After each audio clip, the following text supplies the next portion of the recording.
Hello, my dear friends. How are you doing? Hope you are having an amazing day and not having to deal with drama. Ready for new stories I have for you today? Let's go to the first one. And don't forget to listen to the end of the story, guys, to hear my insights. Enjoy the stories. And don't forget to like and subscribe. And of course, don't forget to leave a comment. My ex-wife, Sandy, and I got married young, too young. I wasn't done with university, and she was fresh out of high school. We were pressured by our families. It's a religious thing. We didn't actually even live together until a year and a half later when I finished my degree. I'm not in great shape. I'm not particularly handsome, although my mom says I am. I also spent a lot of time at work my first 3 years of my career getting a running start. I am ashamed to say I pretty much neglected Sandy. When we had our daughter, I re-examined my life and made them a priority. Unfortunately, it was too little too late. Sandy left me. It hurt. It hurt more when she moved on and left our daughter with me. She said that she was still young and that her family and I had taken years of her youth away, and now it was her turn to enjoy it. I felt a lot of guilt over what she said. For the record, I didn't particularly want to be married either. I said that I didn't want to hold her back, so I would not take child support. We went to court and I got full custody. She got visitation, which she only very rarely uses, like 4 times last year. It's been 5 years, and my daughter and I are doing fine. I have a great job now, and I'm able to work from home. I take my daughter to school and pick her up, and I leave my work in my office when we are together. I have also withdrawn from the church my parents attend. Recently, Sandy has been bugging me about parenting decisions. I told her that I would raise my daughter as I saw fit. She said that she was her mother and deserved a say. Her husband chimed in that I was not doing a proper job of parenting and that they were considering going back to court for custody. As soon as he mentioned lawyers, I hung up and called mine. She's a bulldog. She immediately filed for child support, including back child support for the last 5 years. I've been hearing from everyone that I'm being cruel going after her for money. Full disclosure, I make close to 5 times their combined income. I don't need their money. But if I can use the law to get her to leave us alone, I will. Am I the a-hole? It's amazing how OP's ex-wife does not realize that rights and responsibilities go hand in hand. You can't have one without the other. When it comes to OP, he should have all that child support. OP really has no right to have said he didn't need it. Child support is for the child. Doesn't matter how much more or less OP and his ex comparatively earn. If a person wants to enforce their rights, they should be prepared to fulfill the responsibilities as well. OP's lawyer should go and remind OP's ex of this basis of modern society and responsibility as a parent. And now let's see if the community agrees with me.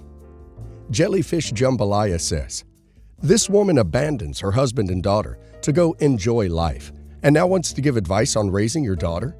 I don't think your attorney is out of line for filing for child support and/or back support. You are sending a message loud and clear to back off.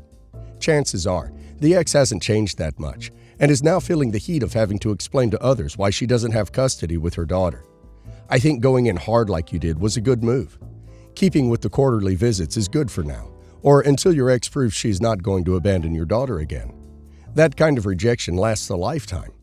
Every little one needs to know that they are worth fighting for, so keep fighting for her." Impossible Tutor 799 says, "Not the a-hole. It's easy to want to dictate things when you don't contribute a dime or time.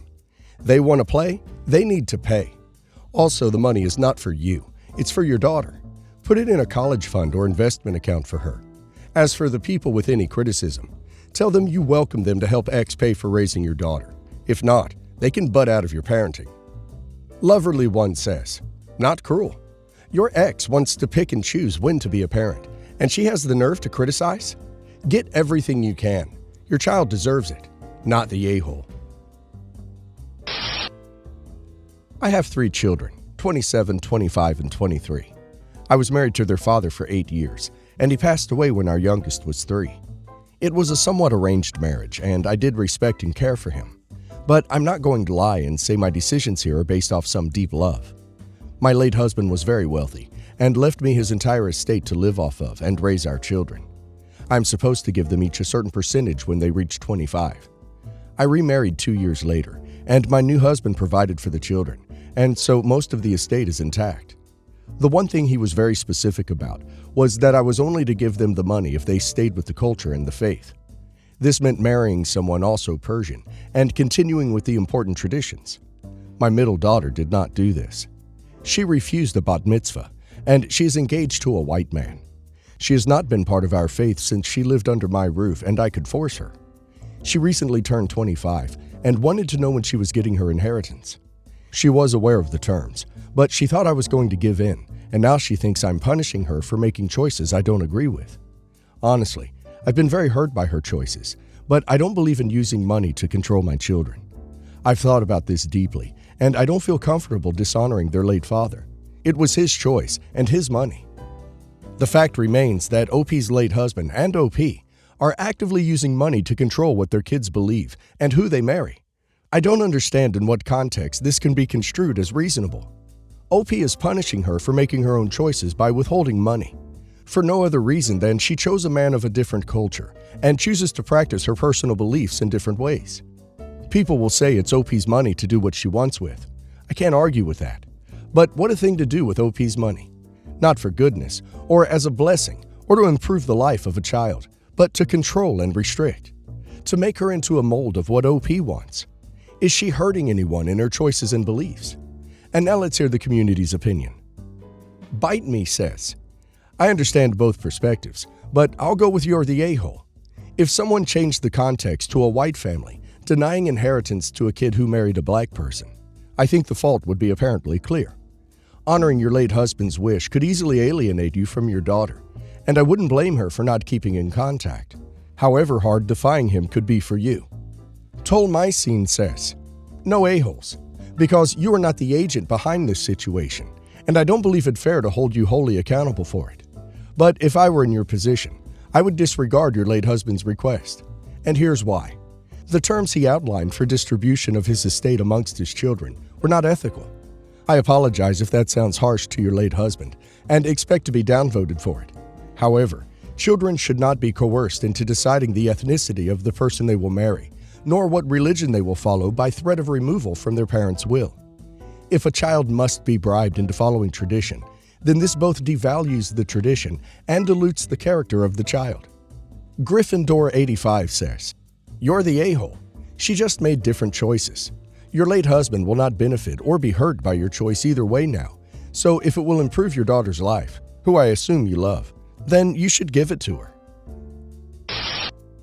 My cousin, 27 male, and I, 25 male, used to be very close, but after a series of incidents, which I will not get into, I came to realize he was extremely manipulative, a habitual liar, and a sociopath.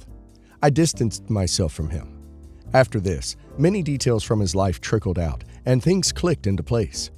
The multiple ex-girlfriends over the years he had characterized as crazy seemed like victims of his toxicity. They broke off marriages, one left his best friend for him, etc. A year ago, my cousin got engaged to a woman who conveniently happened to be from a very wealthy family. My immediate instinct was to inform her about this, but my brothers and parents, all of whom I had told about my cousin over the years, thought it was best not to get involved. My mother even kept insisting he had turned over a new leaf. I wasn't convinced because I'd seen my cousin's ability to play different people convincingly over the years.